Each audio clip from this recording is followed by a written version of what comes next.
I watched in horror as 20 armed strangers spread across my ranch like they owned the place. My prize bulls stood peacefully in the pasture, completely unaware that these hunters planned to use their home as a shooting gallery. The lead hunter raised his rifle toward my animals, and that is when something inside me snapped. But before I could even move, the ground started to shake.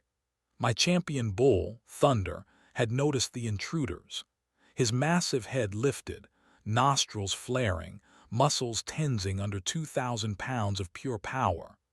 The other bulls sensed his fury and began gathering behind him like soldiers preparing for war. The hunters had no idea what was about to hit them. They thought they were the predators in this story. They were dead wrong. What happened next lasted exactly 42 seconds, but it changed everything forever. That is when I realized that sometimes justice comes charging at 30 miles per hour. 23 years ago, I bought 40 acres of rolling hills and broken dreams.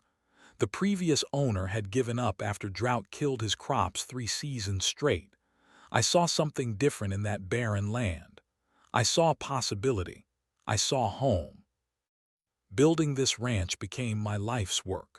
Every fence post I hammered into the rocky soil. Every water line I dug through clay that fought me like concrete. Every barn board I nailed while my back screamed and my hands bled. This place did not come easy, but nothing worth having ever does. My morning routine never changed in all those years.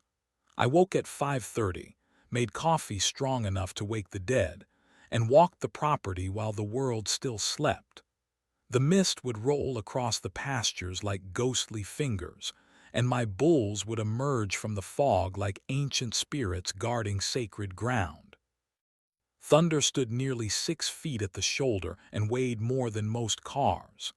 His bloodline traced back to champions that won ribbons when my grandfather was still young.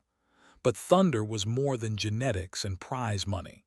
He was the heart of my herd, the protector who watched over every calf like they were his own children. The other bulls respected him without question. Diesel, my second largest bull, stood loyal at Thunder's right side every morning. Storm and Tornado flanked the left, their massive frames casting shadows across the dewy grass. These animals were not just livestock to me. They were family, friends, and the living proof that all my sacrifice had meaning. My property stretched from the main road back to Willow Creek, where cottonwood trees provided shade during blazing summer afternoons. I had built every structure on this land with my own hands. The 3-rail oak fencing that marked my boundaries. The steel gates that could stop a charging bull without bending. The camera system that watched every corner of my world. People driving past would sometimes stop to stare at my bulls. Children pressed their faces against car windows, eyes wide with wonder at creatures that seemed too magnificent for the modern world. I felt proud knowing that my animals brought joy to families just passing through. But peace never lasts forever. 2 years ago, the developers discovered our little valley. They bought the Henderson farm to my east and turned it into a subdivision called Meadowbrook Estates. Soon after, they formed a homeowners association to protect their investment. The new neighbors complained about everything. The rooster that crowed at dawn, the smell of honest manure that fertilized my fields, the dust that rose when I moved cattle from pasture to pasture. They acted like I had moved in yesterday instead of spending decades building something beautiful. Most of the complaints were small and petty. A citation for my mailbox being 3 inches too tall. A violation notice because my fence needed painting. Letters demanding that I trim trees that had grown wild for 50 years before their houses existed. I tried to be neighborly. I painted the fence. I trimmed the trees. I even bought a quieter tractor to keep the peace. But every compromise only seemed to encourage more demands. They wanted me to change everything about my life to make theirs more comfortable. Still, I felt secure in my property rights. My deed was clear. My surveys were accurate.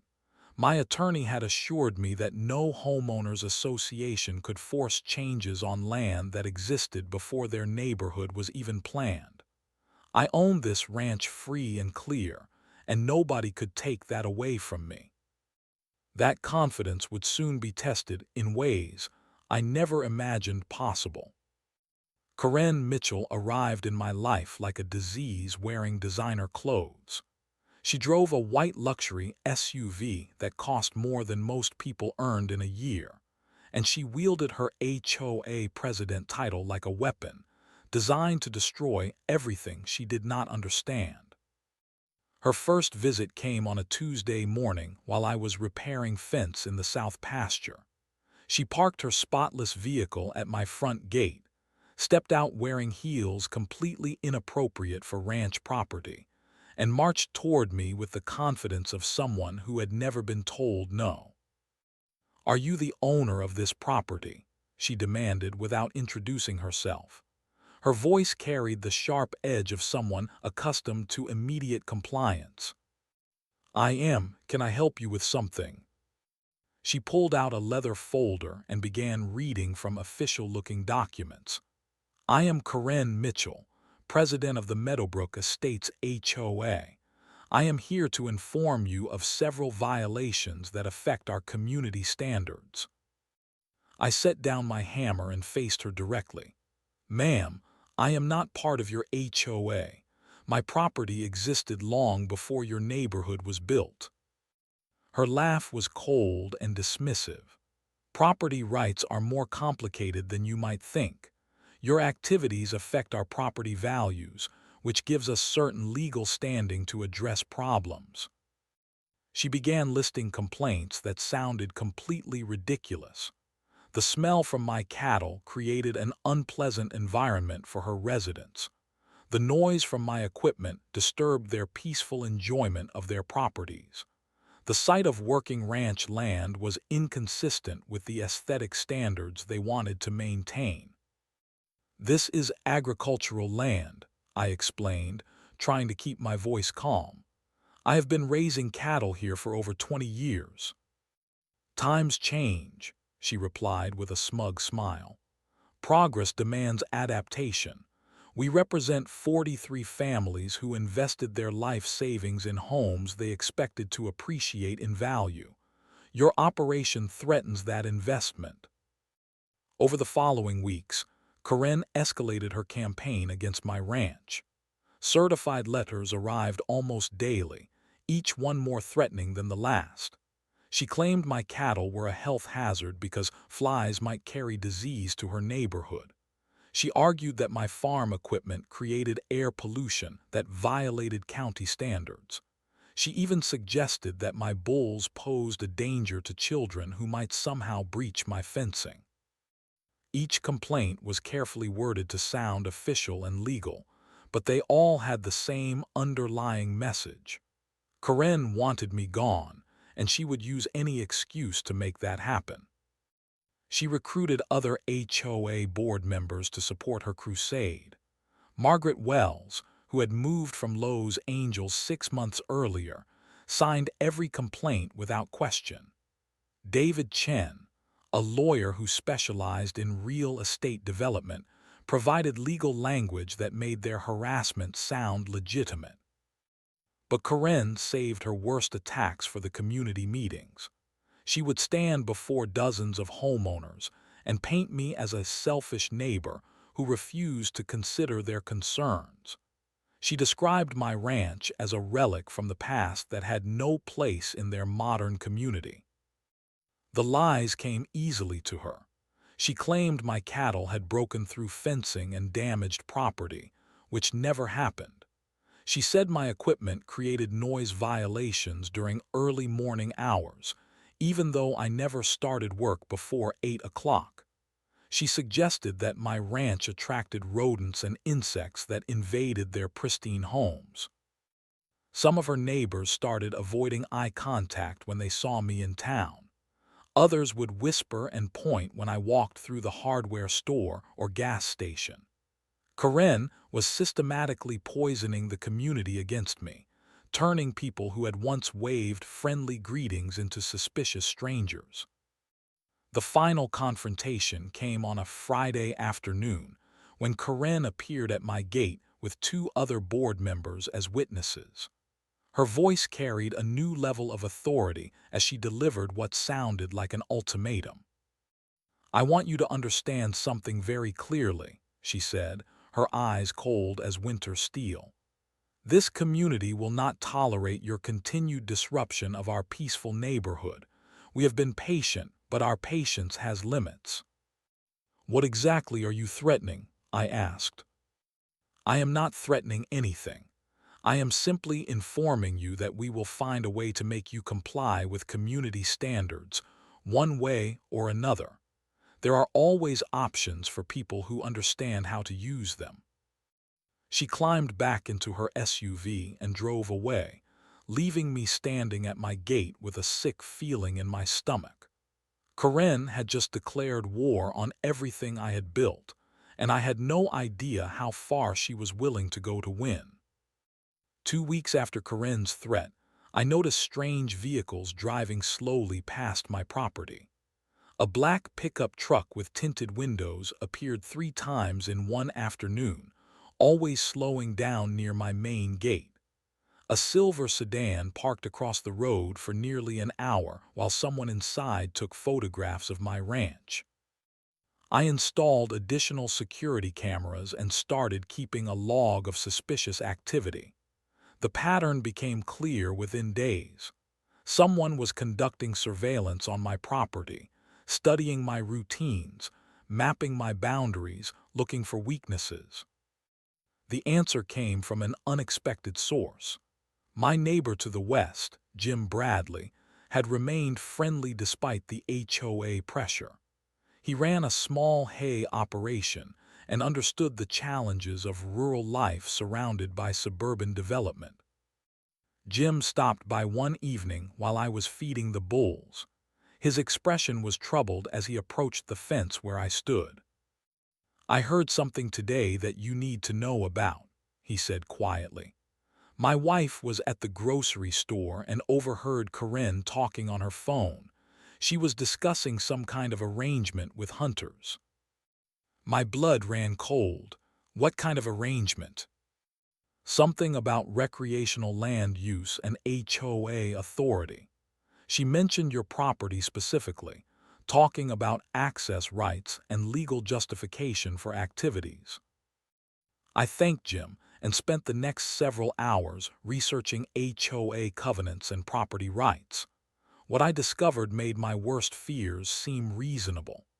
Karen had found an obscure clause in the original neighborhood development agreement that mentioned community recreational opportunities and shared resource management. The language was vague enough to be interpreted in multiple ways, and Karen was apparently betting that she could stretch its meaning to cover activities on properties adjacent to the subdivision. It was a legal long shot, but it might fool people who did not understand the complexities of property law. Over the next few days, I gathered more intelligence about Karen's plan. A friend who worked at the county clerk's office mentioned that someone had been requesting copies of survey maps and deed records for my property. Another contact at the sheriff's department said they had received inquiries about hunting regulations and landowner notification requirements. The pieces fell into place when I accidentally overheard a phone conversation at the feed store. Karen was standing near the loading dock, speaking loudly enough for anyone nearby to hear every word. "The property is perfect for your needs," she was saying. "Open pastures, creek access, plenty of wildlife. The current owner is being difficult about access, but I have the authority to resolve that issue." My hands clenched into fists as I listened to her lies. She was promising hunters access to my land without my knowledge or consent, using fake authority to broker deals that could destroy everything I had built. The HOA covenant clearly establishes our rights regarding recreational land use, she continued. As long as activities serve the community interest and follow proper notification procedures, individual property owners cannot arbitrarily deny access. Every word was a distortion of truth wrapped in legal-sounding language. Karen was gambling that wealthy hunters would not investigate her claims too carefully before paying for what they thought was legitimate access to prime hunting grounds. I followed her from a distance when she left the feed store, watching as she drove to an upscale restaurant where she met with 4 men in expensive hunting gear. They spread maps across their table and pointed toward what I recognized as my property boundaries. The meeting lasted 2 hours. I watched from across the parking lot as money changed hands and business cards were exchanged.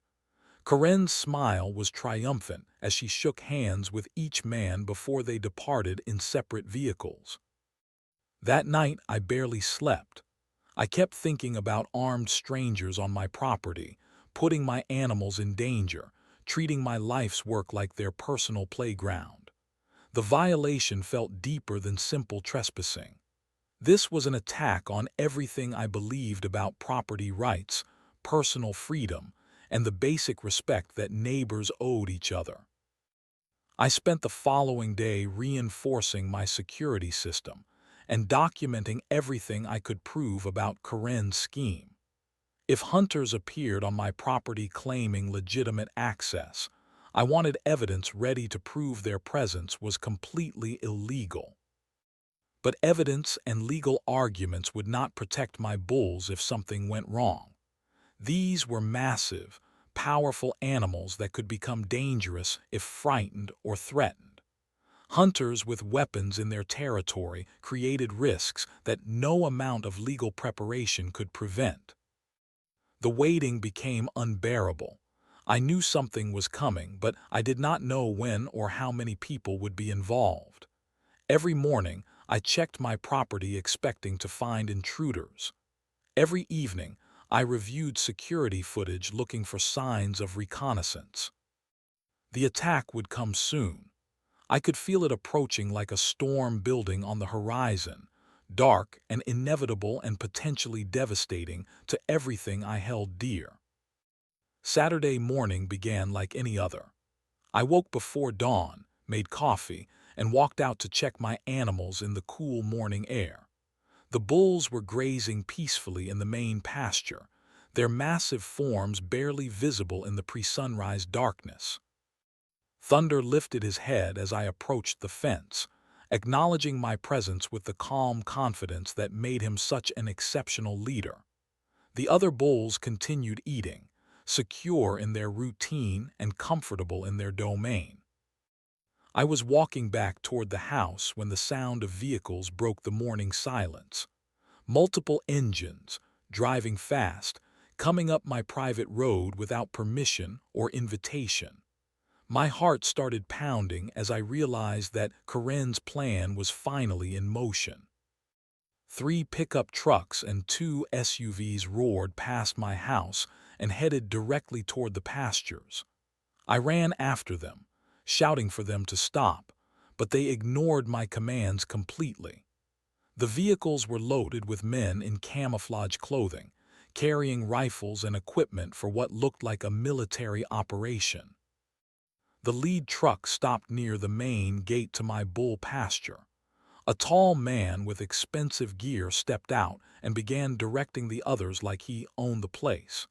His voice carried the authority of someone accustomed to getting his way. "Set up the drives along the creek," he commanded. "We want to push everything toward the clearing where we will have clean shots." I reached them as they were unloading their weapons and equipment. "This is private property," I shouted. "You are trespassing and you need to leave immediately." The tall man looked at me with casual dismissal. "We have permission from the HOA to conduct recreational activities on this land." Karen Mitchell provided all the necessary documentation. Karen Mitchell has no authority over my property. This is my ranch, and you are breaking the law. He pulled out a folder of papers that looked official but were probably worthless forgeries. Our legal position is solid. The HOA covenant grants access rights for community recreational purposes. Your personal objections do not override legal agreements. The other hunters were spreading out across my property, treating my protests like minor inconvenience rather than legitimate demands from the legal owner. They carried themselves with the arrogance of wealthy men who believed money could buy them anything they wanted. I pulled out my phone to call the sheriff, but the tall man grabbed my arm.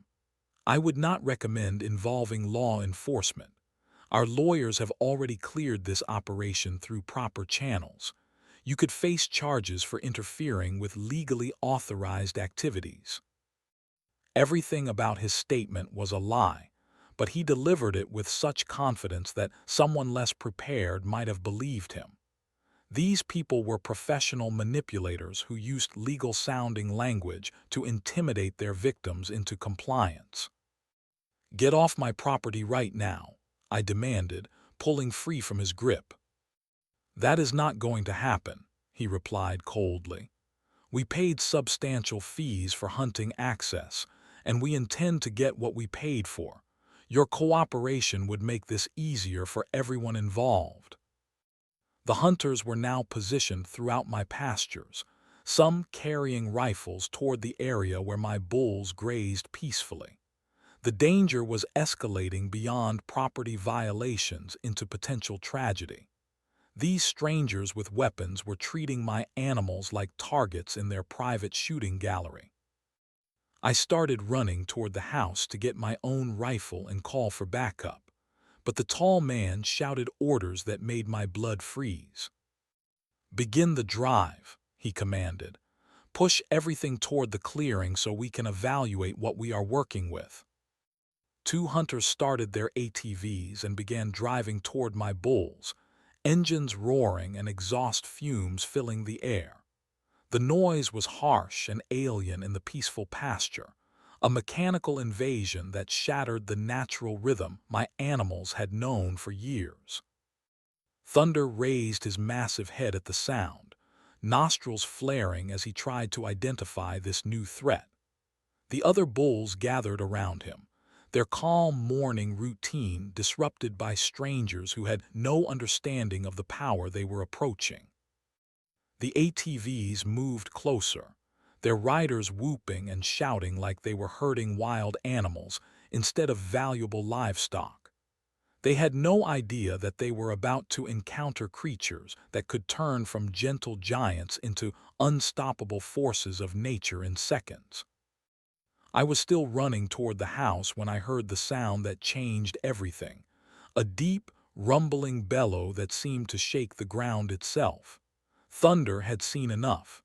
His patience was exhausted. His territory was under attack. The other bulls answered his call with their own voices, creating a chorus of fury that echoed across the valley like thunder before a devastating storm. The hunters on their ATVs suddenly looked less confident as they realized the massive animals were not running away from the noise. They were charging directly toward it. What happened next would be talked about in our county for years to come. 42 seconds that proved sometimes the best defense against human arrogance is the raw power of nature unleashed. Time seemed to slow as Thunder launched himself toward the invaders with the fury of a natural disaster. His first step cracked the earth.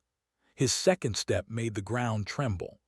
By his third step, 2,000 pounds of pure muscle and bone was accelerating like a freight train with a personal vendetta. The hunter on the lead ATV suddenly realized that his machine was not faster than an angry bull. His confident whooping turned into panicked screaming as Thunder closed the distance with terrifying speed. The massive animal covered 30 yards in less than 5 seconds, his hooves pounding the earth like hammers on an anvil. Diesel joined the charge from the left flank, his own impressive bulk adding to the earthquake effect of their combined assault. Storm and Tornado flanked the right side, creating a wall of fury that seemed to fill the entire pasture. 4 bulls weighing nearly 8,000 pounds total, moving with coordination that would have impressed a military strategist. The first ATV rider tried to swerve away from Thunder's charge, but physics and panic do not make good partners. His machine tilted sideways as he took the turn too fast, sending him flying through the air like a rag doll. He landed hard in the soft mud near the creek, his expensive hunting gear now decorated with cow manure and regret. Thunder did not slow down. He slammed into the abandoned ATV with the force of a wrecking ball, sending the machine tumbling end over end until it crashed into the fence with a sound like breaking bones. Metal parts scattered across the pasture like confetti at the world's most expensive and destructive party. The second ATV rider had slightly better reflexes, but not nearly enough to escape Diesel's charge. The massive bull caught the rear of the machine with his head, flipping it completely over and launching the rider into the duck pond with a splash that sent water 20 feet in every direction. The hunters on foot were discovering that expensive boots are not designed for running from animals that can reach 30 miles per hour without breaking stride. 2 men tried to climb the fence, but found that bulls can jump higher than most people realize. Thunder cleared the 3-rail barrier like it was a speed bump, landing on the other side with enough force to create small craters in the soft earth. One hunter tried to hide behind his pickup truck, but Storm decided that the vehicle looked like competition for territory dominance. The bull lowered his head and charged the truck's side panel, denting the door so deeply that it would never open again. The impact was so powerful that the entire truck rocked sideways, nearly tipping over despite weighing 3 tons. The tall hunter who had claimed legal authority was now discovering that bulls do not recognize legal documents. He ran toward his SUV with Tornado in hot pursuit, moving faster than most people could sprint despite his expensive gear weighing him down. He reached his vehicle just seconds before Tornado arrived, diving through the driver's door and slamming it shut. But Tornado was not finished with him. The bull began systematically destroying the SUV's exterior, using his horns to puncture holes in the metal and his hooves to kick dents in every panel. The sound of breaking glass and crushing metal filled the air as the hunter cowered inside what was rapidly becoming a very expensive pile of scrap. Thunder had identified the remaining hunters as threats that needed immediate attention. He chased 3 men toward the main road, his massive form moving with surprising grace and absolutely terrifying speed. The men were screaming apologies and promises to leave, but Thunder was not interested in negotiations. One hunter tried to vault over a fence but misjudged the height. He landed hard on the barbed wire, tearing his camouflage jacket and adding several new ventilation holes to his pants. His rifle went flying into the creek, where it would spend the next week rusting into an expensive piece of junk. Another hunter attempted to hide in the tall grass, apparently forgetting that bulls have excellent eyesight and even better instincts for finding hidden threats. Storm found him within seconds and stood over him like a furry mountain, breathing heavily and making sounds that suggested the hunter should consider new hobbies. The remaining vehicles became victims of bovine justice, as the bulls worked together to eliminate every trace of the invasion. Diesel used his horns to puncture all 4 tires on one truck, while Tornado kicked out the headlights and windshield of another. The sound of breaking glass and escaping air created a symphony of destruction that was more satisfying than any music. By the end of 42 seconds, the hunting party had been transformed from confident invaders into a defeated army in full retreat. Expensive equipment lay scattered across the pasture like debris after a tornado. Vehicles that had arrived pristine were now decorated with hoof prints, horn holes, and enough damage to keep insurance adjusters busy for months. The hunters themselves were muddy, bloody, bruised, and completely broken in spirit. They stumbled toward their damaged vehicles like survivors of a natural disaster, which in many ways they were. They had encountered the raw power of nature defending its territory, and they had learned that some things cannot be bought or bullied. Thunder stood in the center of the pasture, breathing heavily but still alert for any sign that the threat might return. The other bulls formed a protective circle around him, their message clear to anyone smart enough to understand it. This land was theirs. These animals were family, and anyone foolish enough to threaten what they protected would face consequences that no amount of money or legal maneuvering could prevent. The hunters limped away from my ranch like survivors of a natural disaster, but their humiliation was just beginning. Within 2 hours, my phone started ringing with threats of lawsuits, criminal charges, and financial ruin. The tall hunter, whose SUV now looked like modern art created by angry bovines, was demanding compensation for property damage and medical expenses. I let every call go to voicemail while I gathered the evidence that would destroy their legal fantasies. My security camera system had recorded everything in crystal clear high definition, every moment of their illegal trespass, every lie they told about having permission, every second of their panicked retreat from animals defending their home. The first sheriff's deputy arrived within an hour of my call. Deputy Martinez had known me for 15 years and understood the difference between legitimate complaints and manufactured drama. He walked through my property, documenting the damage to my fencing and gates while I showed him the security footage on my phone. These people were definitely trespassing, he confirmed after reviewing the evidence. Do you want to press charges for criminal trespass and property damage? Absolutely, but I want to make sure we handle this properly.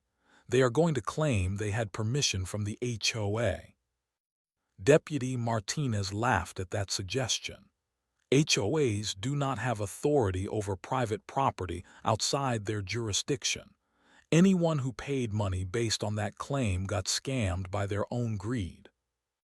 Within hours, the legal situation became clear to everyone except the hunters who were still threatening lawsuits. Karen's scheme had no basis in law, no support from legitimate authority, and no protection from the consequences of fraud and conspiracy. The hunters' initial bravado melted like ice in summer heat when their expensive lawyers explained the reality of their legal position. They had paid money for access they never legally obtained. They had trespassed on private property based on false claims of authority. They had threatened the property owner and attempted to use his land without permission. Meanwhile, Karen was discovering that her fake legal expertise had created real criminal liability. The sheriff's department opened an investigation into fraud and conspiracy charges, based on evidence that she had accepted money for granting access she did not possess. The HOA board meeting that followed was the most dramatic political theater our community had ever witnessed. 43 homeowners crowded into the community center to hear Karen explain how she had exposed their association to potential lawsuits and criminal charges.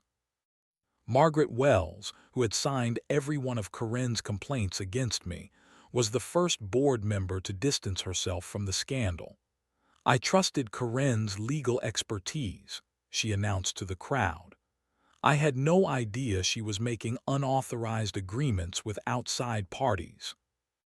David Chen, the lawyer who had provided legal language for Karen's harassment campaign, was even more direct in his condemnation. The actions taken by our former president were completely outside the scope of HOA authority. The board had no knowledge of these arrangements and takes no responsibility for their consequences. Karen tried to defend her actions by claiming she had acted in the community's best interests, but her arguments sounded desperate and delusional. Every homeowner in the room understood that her scheme had put their association at risk of massive legal liability. The vote to remove her from office was unanimous.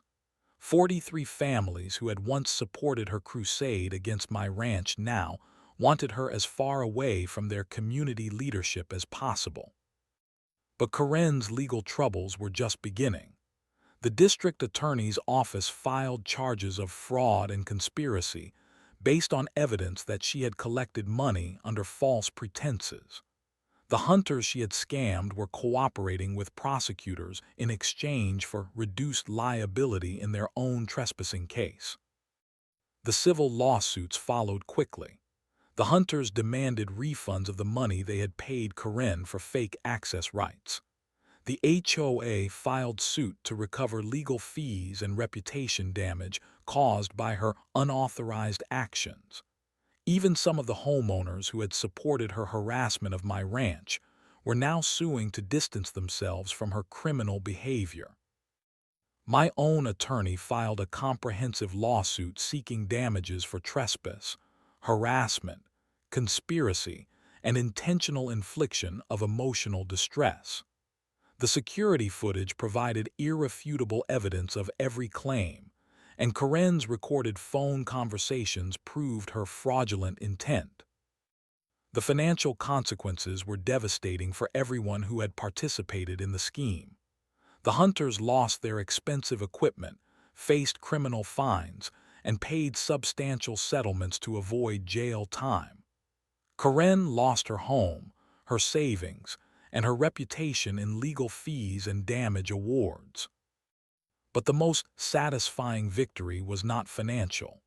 It was watching the community understand that property rights matter, that rural traditions deserve respect, and that bullies who abuse authority eventually face consequences for their actions. The new HOA board reached out to establish friendly relations with all the original property owners in the area. They acknowledged that their neighborhood had been built in agricultural territory and committed to respecting the farming and ranching operations that had existed long before their subdivision was planned. My relationship with reasonable neighbors improved dramatically once Karen's poisonous influence was removed from community leadership. People who had avoided me during her harassment campaign began stopping by to apologize and express support for my right to continue ranching. The legal vindication was complete, but the emotional satisfaction of watching justice prevail was even more valuable than any financial settlement. The months following the bull charge brought changes to my ranch that went far beyond enhanced security measures. I installed additional cameras, reinforced my fencing, and added motion sensors that would alert me to any future intrusions. But the most important changes were not physical improvements to my property. The story of Karen's defeat and the hunter's humiliation spread through our county like wildfire. Local newspapers picked up the story, and social media amplified it until people hundreds of miles away were talking about the day bulls defended their territory against entitled invaders. My ranch became famous as the place where natural justice had triumphed over human arrogance. Visitors started arriving to see the legendary bulls who had become heroes to anyone who had ever dealt with HOA bullies or entitled neighbors. Thunder, Diesel, Storm, and Tornado were now celebrities, their fame spreading beyond our agricultural community to suburban families who understood the symbolic importance of their stand. I began giving tours to school groups and community organizations, using my animals to teach lessons about property rights, respect for rural traditions, and the importance of standing up to bullies. The bulls seemed to enjoy the attention, posing for photographs, and accepting the admiration of visitors who understood what they represented. Karen's legal troubles continued for over a year. She lost every lawsuit, paid substantial damages, and eventually declared bankruptcy to escape the financial consequences of her scheme. The criminal charges resulted in probation, community service, and a permanent record that would follow her wherever she tried to rebuild her life. More importantly, her downfall served as a cautionary tale for other HOA officials who might be tempted to abuse their authority. Word spread through homeowner associations across the region about the legal and financial risks of harassment campaigns against neighboring property owners. The hunters who had invaded my ranch faced their own consequences. Several lost hunting licenses after wildlife officials investigated their participation in illegal trespassing. Their expensive equipment was damaged beyond repair, and their reputations in the hunting community were permanently tarnished by stories of their cowardly retreat from livestock. The new HOA leadership proved to be everything Karen had not been. They respected property boundaries, consulted with existing landowners before making policy decisions, and focused on legitimate community concerns rather than manufactured conflicts with neighbors. My relationship with the Meadowbrook Estates community became genuinely friendly for the first time since their neighborhood was built. Families would bring their children to see the bulls, and I would explain how these magnificent animals had defended their home against people who did not understand the meaning of respect. The experience taught me valuable lessons about preparation, documentation, and the importance of standing firm against bullies who use legal language to intimidate their victims. I learned that property rights mean nothing without the courage to defend them, and that sometimes the most unlikely allies provide exactly the help you need. My bulls had always been impressive animals, but their legendary charge transformed them into symbols of resistance against authority figures who abuse their power. Thunder's leadership during the crisis proved that natural instincts for protecting territory and family are more reliable than human legal systems when justice is needed immediately. The 42 seconds that changed everything became a source of inspiration for other property owners facing similar harassment. I received letters from ranchers, farmers, and rural families across the country who had dealt with HOA bullies and suburban neighbors who wanted to eliminate agricultural operations from their areas. Each letter reminded me that my struggle was part of a larger conflict between traditional American values and modern entitlement culture. Property rights, self-reliance, and respect for honest work were under attack by people who believed their comfort was more important than other people's livelihoods. But my bulls had proven that some things cannot be legislated, regulated, or intimidated out of existence. The natural world operates by rules that preceded human legal systems and will survive long after current conflicts are forgotten. Sometimes the best response to manufactured authority is the authentic power of creatures who understand what they are defending. Today, my ranch operates peacefully under the protection of 4 legendary bulls who became local heroes by doing what came naturally to them. They defended their territory, protected their family, and taught some very expensive lessons about the consequences of threatening what belongs to others. The story continues to spread, inspiring other property owners to stand firm against bullies and reminding everyone that justice sometimes comes charging at 30 miles per hour, delivered by creatures who understand the meaning of loyalty, courage, and the absolute importance of defending what you love.